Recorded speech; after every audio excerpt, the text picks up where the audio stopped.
Hello everyone, this video is about using AWS Educate credits. And in previous videos, we accessed AWS and we installed started a VM.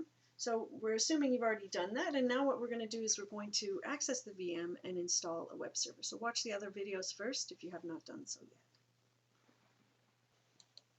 So as you can see here, I am logged on to AWS Educate as a student. So that's what I have to do to get to the console. So I'm going to now go to the classroom, accept this. It's only through the classroom that I have the credits to do this, so I have to go through the classroom. So now I'm going to go to AWS console.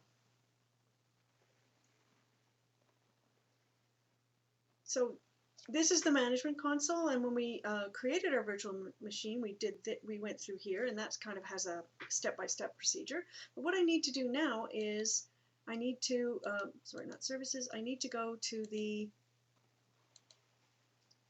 EC2 desktop. So I'm in the EC2 desktop. So all I need to do is drop down the services menu and go to EC2. And clicking on this little thing will always bring you back to the management console. But I want to see what I'm doing with EC2. So the VM instances are running on EC2. And as I can see here, I have instances running, or I can click here. So there's different ways I can get to it, which can be a little confusing, but since I have one already running, I can click on it here, or I can click here. So let's click on this. And it's telling me this blurb about the new experience, so I don't really need that. I'm going to kill that. So here I have the instance state running. This is my instance that's actually running. So I wanted to make sure it was running. And I also wanted to get this, so I need the address in order to access it. So now what I'm going to do is I'm going to connect to it using SSH. So I need the address, sorry, the DNS name. I could use the address, I prefer to use the DNS name. So what I'm going to do now is use my key, demo, SSH-I, demo, and then Ubuntu. That is the default name for any of the Ubuntu AMIs. That's the default user ID for any of the Ubuntu AMIs, and there's different ones for different types of AMIs. Remember, the AMI stands for Amazon Machine Image. So let's get this in here. Shift insert. Dropping the wrong thing in there. I go get it again. I didn't quite click. Here. Copied. I have some weird issues with copying. Let's try pasting. Okay, for some reason shift insert doesn't work, but this does. So I need to use user ID at hostname. And I'm using the key. So now I'm connected to my VM.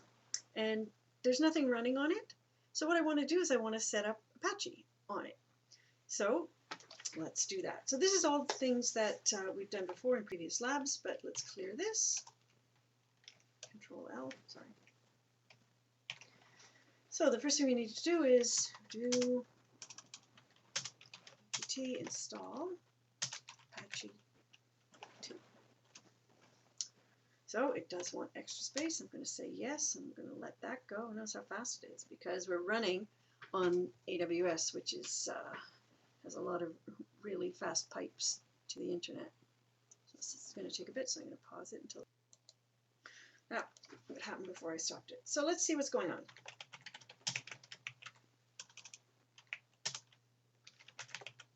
So what's happening? Great, it's running. Let's look at Netstat.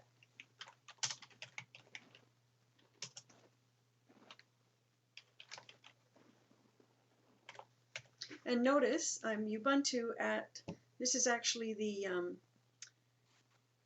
virtual private network, not network, it's anyway, the virtual private cloud network. So it's my internal IP, but I'm going to have a look at what's running on here. And there, as we can see, let's make this a little bigger. Clear that, let's run it again. So here, as you can see, I have a DNS running, which systemd resolve D. I have port 22, so that's my SSH daemon. And then here's my connection from my Dawson VM to my SSH daemon, and then I'm listening on port 80 and port 22. So the thing about this is if you don't see the 000s, you only see TCP. TCP will actually listen for IP version 4. Sorry, TCP6 will actually listen for IP version 4 and IP version 6. So we've got the connection. And notice we have port 80. So let's see what we get when we do when we try to load it. So remember I had my host name that I was using there. I'm going to use it here, copy it. Oops, sorry, just full screen, so I hit the wrong key there. So what I want to do is copy it and use it here, http:// and then that's the name. So it's going, it's going, it's going, it's not connecting. So let's have a look at what's going on. The first thing we do is we check the system. There's nothing, oops, I need to be root. It's not active. Well, let's look at IP tables and see if there are any chains set up.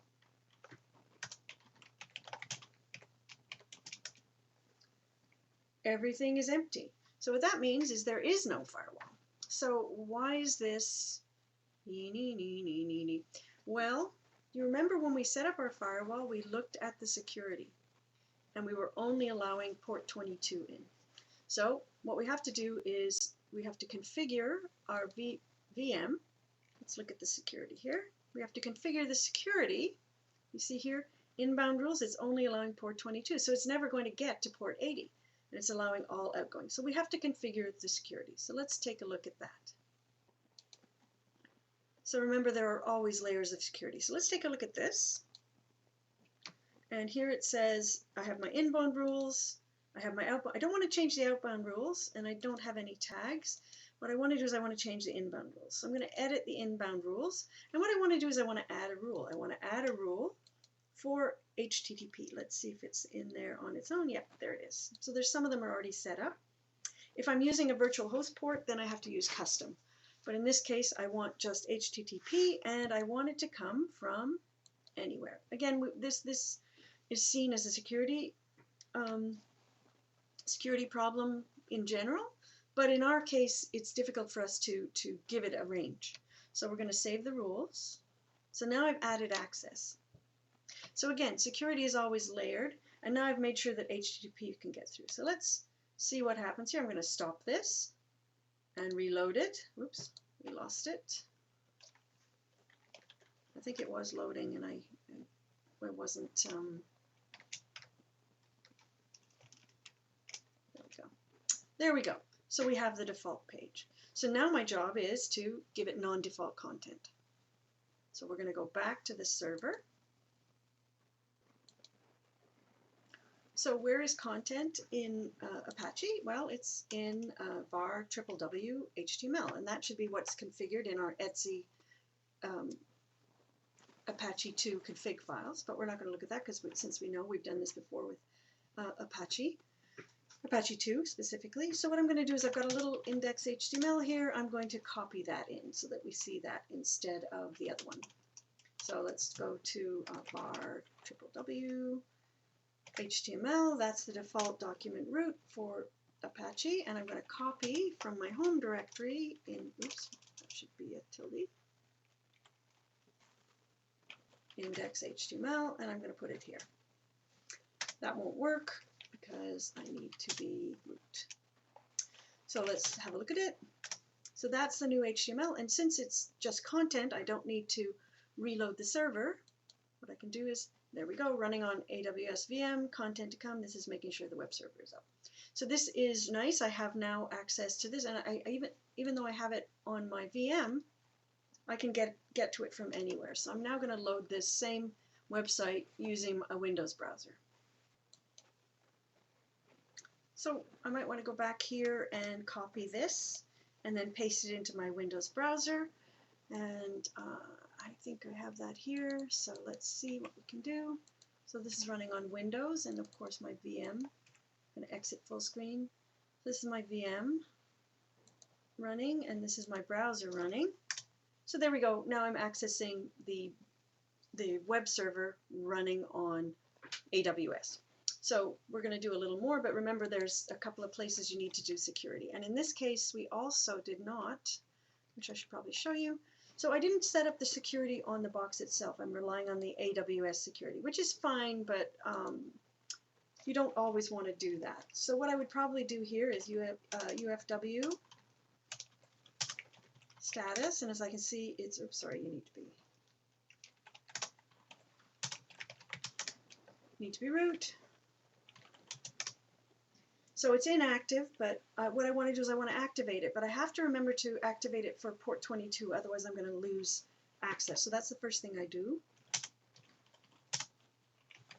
Allow SSH.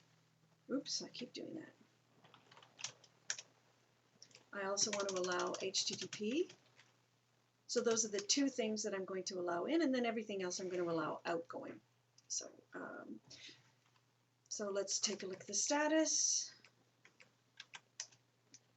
Still inactive. I have to activate it.